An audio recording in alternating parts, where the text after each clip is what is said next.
भी बताएं। आशा करता हूँ सब लोग स्वस्थ होंगे, है ना, सब लोग अच्छे होंगे और पढ़ाई में मन लगा रहे होंगे। तो जैसे कि मैंने आप लोगों को कल बताया था कि फिजिक्स में जो अपना चौथा लेसन चल रहा था संधारित्र तथा परावैद्युत का, उसके 2 व्यंजक आज बताए गए थे कि आज कराए जाएंगे, वही व्यंजक आज हम कराएंगे। इंपॉर्टेंट जो है संधारित्रों का समायोजन कराना है श्रेणी क्रम में और समांतर क्रम में, ठीक है। तो सबसे पहले हम श्रेणी क्रम में करेंगे, फिर समांतर क्रम में करेंगे, ठीक है। आसानी से समझ में आएगा, कोई ज़्यादा जटिल नहीं है।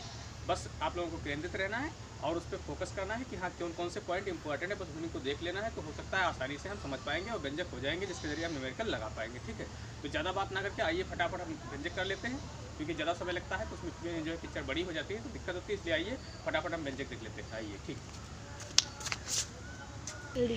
हाँ, तो आज का व्यंजक था संधारित्रों का संयोजन। हम देखते हैं कि आज संधारित्रों का संयोजन क्या था, उसके बारे में जानेंगे। संयोजन मैंने आप लोगों को हेडिंग डाल दिया है और ये संयोजन 2 प्रकार से कराए जाते हैं, एक श्रेणी क्रम में, एक समांतर क्रम में, ठीक है। तो आइए देखते हैं श्रेणी क्रम में क्या है। सबसे पहले हमें कराना होगा श्रेणी क्रम में, ठीक है, उसके बाद हम कराएंगे जो है समांतर क्रम में। तो श्रेणी क्रम का जो होता है उसका सिस्टम जान लेते हैं। ये प्रतिरोधों जैसा होता है, लेकिन जस्ट इसका उल्टा होता है। जैसे इस प्रतिरोधों का संयोजन कराया जाता है, वैसे इसी का संधारित्रों के जो है संयोजन कराया जाता है। इनकी धारिताएं जो निकाली जाती हैं, लेकिन बस उसका क्रम उल्टा हो जाता है, ठीक, बिल्कुल सेम होता है। तो आइए श्रेणी क्रम में देखें कैसे बनाते हैं। आप लोग आसानी से समझ पाएंगे, कोई दिक्कत नहीं आएगी, बस थोड़ा फोकस रखें और हम समझ जाएंगे, ठीक है। थोड़ा रुको। तो हाँ, संधारित्रों को जब श्रेणी क्रम में कराया जाता है तो कुछ इस तरीके से जोड़ा जाता है। ये संधारित्र नंबर 1 है, ये 2 है, ये 3 है, ठीक है, इस टाइप से। और जो अंतिम संधारित्र होता है इसे पृथ्वी से संपर्क करा दिया जाता है। कहाँ संपर्क कराते हैं? पृथ्वी से संपर्क करा देते हैं, ठीक है। इस तार को इसके द्वारा हम विभव देते हैं, इसके द्वारा करंट दिया जाता है। तो इसके द्वारा करंट दिया जाता है तो क्या होता है, जब हम विभव देते हैं तो मतलब आवेश देते हैं तो ये प्लस होता है और प्रेरण के कारण दूसरी प्लेट पे इसकी माइनस में आ जाता है, ठीक है। इसी प्रकार से जब ये प्लस वाला फ्री हो जाता है तो ये फिर इसके ऊपर प्लस हो जाता है और दूसरा इसके ऊपर माइनस हो जाता है, फिर ये प्लस हो जाता है और फिर ये माइनस हो जाता है। आसानी समझ पाएंगे कि अगर हम पहली प्लेट को प्लस क्यू आवेश देंगे तो दूसरी वाली प्लेट के अंदर वाले तल पे जो होगा माइनस क्यू आवेश प्रेरण के कारण उत्पन्न हो जाएगा, ठीक है। इसी प्रकार से आवेश ये प्लस वाला फ्री रहता है तो पहली वाली प्लेट पे प्लस हो जाएगा, तो हर जो है संधारित्र में दूसरी वाली प्लेट पे माइनस हो जाएगा, ठीक है। ये पृथ्वी से संपर्क करा दिया जाता है, जो कि संधारित्र में हमने पहले भी बताया था कि संधारित्र की जो अंतिम वाली प्लेट होती है उसे पृथ्वी से संपर्क कराते हैं, जिससे जो पॉजिटिव हमारे पास आवेश होते हैं वो पृथ्वी से आने वाले इलेक्ट्रॉनों के जरिए निरावेशित हो जाते हैं, ठीक है। क्या यहाँ तक समझ में आ गया है? ये 3 संधारित्र मैंने बनाए हैं, ये समझ में आ गया है। तो इसकी अगर हम पहले वाले की धारिता की बात करें तो ये C1 है, दूसरे की C2 है और तीसरे की C3 है, ठीक है। इन तीनों की मैंने धारिताएं लिख ली हैं और उनको श्रेणी क्रम में संबद्ध करा दिया है, ठीक है। बस इसको हमने जो भी आपको बताया है इसी को लिख देना है और व्यंजक की स्टार्टिंग कर देनी है, ठीक है। तो मैं एक बार फिर से अपने जो है अपने आप बोल करके आप लोगों को समझाता हूँ कि किस तरीके से करेंगे। कि 3 संधारित्र लिए गए हैं, इनके अगर चाहे तो नाम भी डाल सकते हैं ABC, वैसे इस पॉइंट को A कह दें और इस पॉइंट को B कह दें तो कोई दिक्कत नहीं है। तो 3 संधारित्र हमने ले लिया है जिनकी धारिताएं क्रमशः C1, C2, C3 हैं। वाह इनको फिर से हम बोलते हैं कि 3 संधारित्र ले लिए गए हैं जिनकी धारिताएं क्रमशः C1, C2, C3 जिसे श्रेणी क्रम में जोड़ा गया है। संधारित्र पहले वाले संधारित्र की पहली प्लेट को प्लस क्यू विभव आवेश दिया गया है, जिसके कारण जिसमें प्रेरण के कारण इसकी दूसरी वाली प्लेट के भीतरी वाले तल पे माइनस क्यू आवेश एकत्रित हो जाता है, ठीक है। यह प्लस आवेश ही फ्री हो जाता है, तो जितनी भी संधारित्र श्रेणी क्रम में जुड़े जाते हैं उनकी पहली प्लेट के ऊपर प्लस हो जाता है और अंतिम प्लेटों के भीतरी वाले तल पे माइनस क्यू आवेश एकत्रित हो जाता है, ठीक है। और अंतिम वाली प्लेट का संबंध इसका पृथ्वी से करा दिया जाता है। बस यही हमको लिखना है और बताना है, इसके बाद हम डेरिवेशन रूप में आ जाएंगे, आसानी से आप लोग समझ पाएंगे, ठीक है। तो आइए मैं थोड़ा लिख लेता हूँ ताकि आप लोगों की समझ में आए और हमारे साथ ही कलम कॉपी उठाएं ताकि लिखने की स्पीड अच्छी हो, आप लोग समझ पाएंगे आसानी से। कि माना कि विद्युत स्रोत द्वारा C1 की पहली प्लेट, ध्यान दें, माना विद्युत स्रोत द्वारा C1 की पहली प्लेट, आसानी समझ पाएंगे। जो मैं बोल रहा हूँ वही लिख रहा हूँ, जो मैंने अभी बोला है वही लिख रहा हूँ, कुछ अलग से नहीं लिख रहा हूँ। कि पहली प्लेट A को प्लस क्यू आवेश दिया जाता है। पहली प्लेट A को, ये इसको A से मान लेते हैं, A को प्लस क्यू आवेश दिया जाता है। थोड़ा स्पीड में कर लें ताकि व्यंजक हो जाए। दिया जाता है प्रेरण के कारण। मैंने अभी आप लोगों को बताया कि प्रेरण के कारण क्या होगा, इसके दूसरी प्लेट पे यानी इसकी दूसरी प्लेट के भीतरी वाले तल पर माइनस क्यू आवेश उत्पन्न हो जाता है ना। तो इसकी दूसरी प्लेट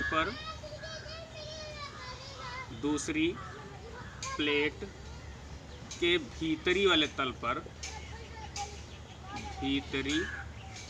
वाले तल पर, आसानी से आप लोग लिख पाएंगे जिस तरीके से मैं बोल रहा हूँ, लिख भी रहा हूँ, तो आप लोगों को समय भी दे रहा हूँ कि भीतरी वाले तल पर, ध्यान दें, भीतरी वाले तल पर प्रेरण के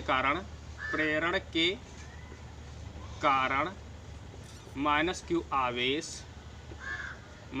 आवेश एकत्रित हो जाता है। ध्यान रखेंगे कि माइनस क्यू आवेश उत्पन्न हो जाता है या एकत्रित हो जाता है, उत्पन्न हो जाता है, ठीक है,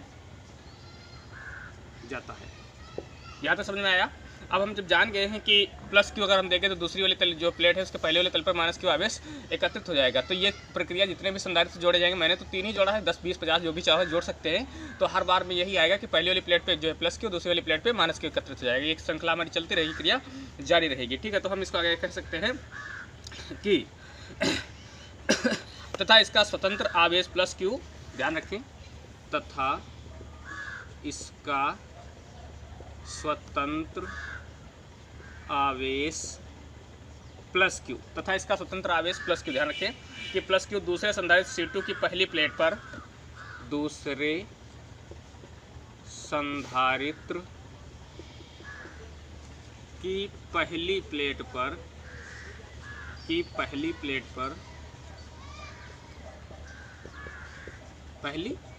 पर ध्यान रखें कि जो दूसरा संधारित्र है इसकी पहली प्लेट पे क्या होगा, पहली प्लेट पर चला जाता है, मतलब दूसरे संधारित्र की पहली प्लेट पर क्या हो जाता है, चला जाता है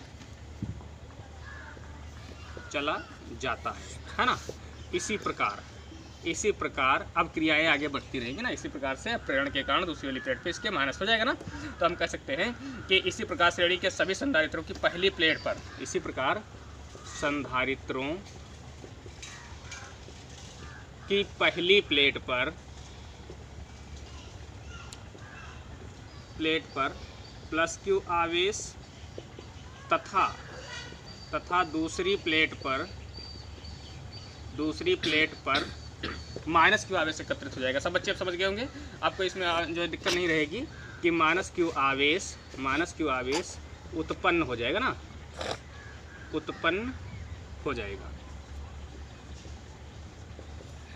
मतलब सबकी पहली प्लेट पे प्लस क्यू आवेश है, तो इसी प्रकार से दूसरी वाली प्लेटों पे इसका क्या हो जाएगा, माइनस क्यू हो जाएगा। अब मुझे एक चीज़ मान लेनी है कि पहला वाला जो संधारित्र है इसका विभव V1 कहा जाएगा, दूसरे वाले का V2।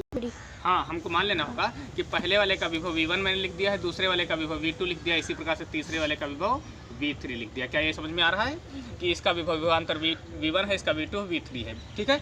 बस यही बात मैं लिखने भी जा रहा हूँ, आप लोग समझ जाएंगे कि माना संधारित्रों के प्लेटों के बीच विभवांतर क्रमशः ना, माना संधारित्रों के बीच विभवांतर क्रमशः, ध्यान रखें, क्रमशः V1, V2, V3 है ना, V1, V2, V3 है। तो मुझे क्या मान लेना है, अब मैंने सबके फुटकर में विभवांतर आप लोगों को बताया था, मैं मान लूँ कि पूरे सिस्टम का विभवांतर जो है हमारा V है। मैं मान लेता हूँ कि पूरे सिस्टम का विभवांतर V है, ये टुकड़े ना होकर के एक को मान लेते तो क्या लिखेंगे कि यदि संयोजन का विभवांतर या विभव भी कह सकते हैं V है, तो अगर संयोजन का विभवांतर V है तो ध्यान रखेंगे इस पे V होगा तब क्या होगा। तो सबसे पहले हम बात कर लें कि संधारित्र के अनुसार से हम पहले लिख क्या सकते हैं। तो संधारित्र हमारा बता, संधारित्र का नियम क्या होता है, हमने जो है संधारित्र में वैद्युत धारिता के बारे में पढ़ा था, तो हमने देख लें धारिता के नियमानुसार, ध्यान रखें, धारिता के नियमानुसार धारिता हमारी ये कहती थी Q बराबर CV, है ना, धारिता कहती थी Q बराबर CV। जब ये बात हमारी समझ में आती थी तो हम यहाँ से V निकाल लेते हैं, एक साइड में कर लेते हैं, तो हो जाएगा Q/C। क्या यहाँ तक समझ में आया है? धारिता बराबर Q बराबर CV होता था, हमने पहले शुरुआत में ही सीख लिया था, तो यहाँ से V बराबर Q/C हो जाएगा। क्या यहाँ तक क्लियर है? अगर यहाँ तक क्लियर है तो हम अब अपने सारे व्यंजकों को लिखना चाहते हैं, आप लोग आसानी समझ पाएंगे कि अगर पहले वाले की बात करें तो पहले वाले का विभव V1 बताया गया है। क्या यहाँ तक समझ में आया? आवेश तो दोनों प्लेटों पे प्लस माइनस है, लेकिन है तो Q ही, आवेश प्लस माइनस मैं यहाँ से लिख दूँ ताकि आप लोगों की समझ में आएगा, अभी मैं व्यंजक में क्लियर कर दूंगा। तो यहाँ से V की जगह पे V1 हो जाएगा ना, V1 बराबर Q ऐसे ही रखा जाएगा, लेकिन इसकी धारिता C1 है। इसकी धारिता कितनी है? इसकी धारिता C1 है। हाँ, पहले वाली धारिता के लिए, पहले संधारित्र के लिए मैंने बताया हमें सूत्र वही फॉलो करना है, बस इसकी मान वैल्यूज जो होती है चेंज कर देनी होती है। तो V बराबर Q/C होता है, तो इसका V1 है विभव और इसका आवेश Q है और अंधारता C1 है। इसी प्रकार से दूसरे वाले की बात करें तो हो जाएगा V2 Q/C2। क्या यहाँ तो समझ में आया? इसी प्रकार से तीसरे की बात करें तो ये क्या बन जाएगा Q/C3। क्या यहाँ तक समझ में आया है? अगर पहले वाले का है तो V1 Q/C1, अगर दूसरे का है तो V2 Q/C2 और तीसरे वाले का है तो V3 Q/C3। क्या यहाँ तक क्लियर है? अगर क्लियर है तो आप थोड़ा इस पर ध्यान दें कि ये तो अलग अलग विभवांतर थे, लेकिन मैंने मान लिया कि संयोजन का विभव अगर V है तो हम लिख सकते हैं कि V बराबर V1 + V2 + V3। क्या यहाँ तक क्लियर है? समझ पाए हैं ना? अगर यहाँ तक क्लियर है तो आइए सब मान डाल लेते हैं। तो V1 का मान हमारे पास क्या है Q/C1 plus V2 Q/C2 plus V3 Q/C3। क्या यहाँ तक क्लियर है? अगर यहाँ तक क्लियर है तो थोड़ा ध्यान दें कि मैं यहाँ से Q को कॉमन कर लेता हूँ। मैं Q को कॉमन कर लेता हूँ तो 1/C1, ध्यान रखें कि 1/C1 plus 1/C2 plus 1/C3। यहाँ तक समझ में आया ना? यहाँ तक समझ में आया? दिख रहा है? हाँ, तो यहाँ तक समझ में आया कि अगर मैंने यहाँ सबसे तीनों से Q कॉमन कर लिया तो 1/C1 plus 1/C2 plus 1/C3। यहाँ तक ये क्लियर हो गया ना? मैं बस 2 लाइनें और लिखूंगा, इसके बाद हमारा व्यंजक कंप्लीट हो जाएगा। तो मैं इससे पहले थोड़ा ऊपर मिटा लूँगा, उसके बाद ही कराऊंगा। आइए, हमने अंतिम वाली लाइन लिख ली है। आप लोग देख चुके हैं कि यहाँ से हमने Q कॉमन कर लिया है। कॉमन वाली चीज़ Q जो है इसको हम बटे में भेज सकते हैं। तो V/Q बराबर हो जाएगा 1/C1 plus 1/C2 plus 1/C3। ठीक है। अब धारिता हमारी क्या कहती है? धारिता के अनुसार ध्यान रखें कि धारिता के अनुसार धारिता हमारी बता रही थी Q बराबर CV है ना? तो मैं क्या करूं, Q के बटे में V भेज दूं। ध्यान रखेंगे Q/V बराबर C।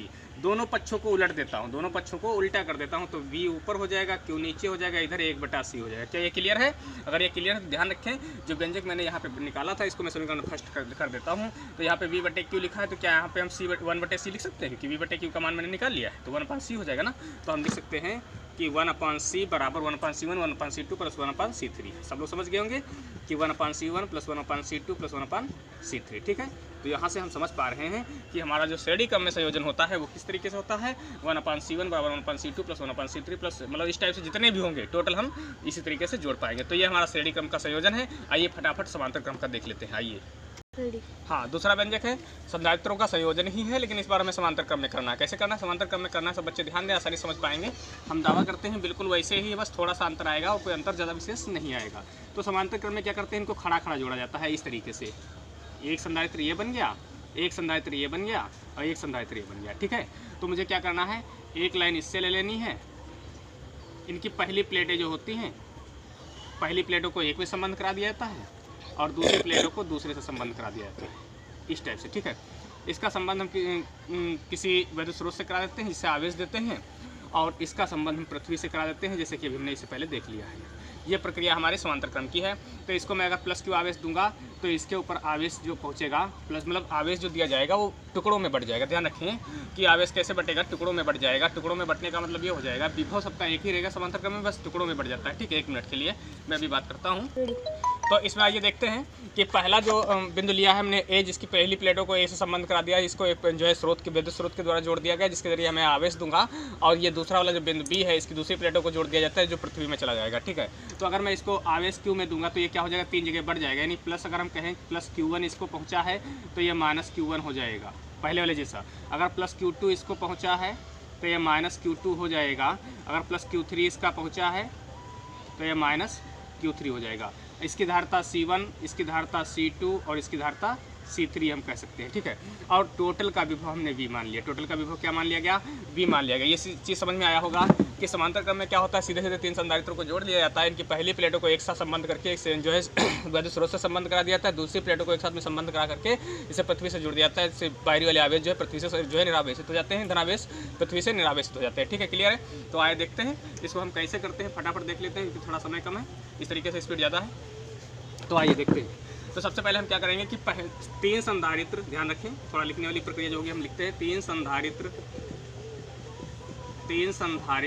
ध्यान रखें 3 संधारित्र जिनकी पहली प्लेटों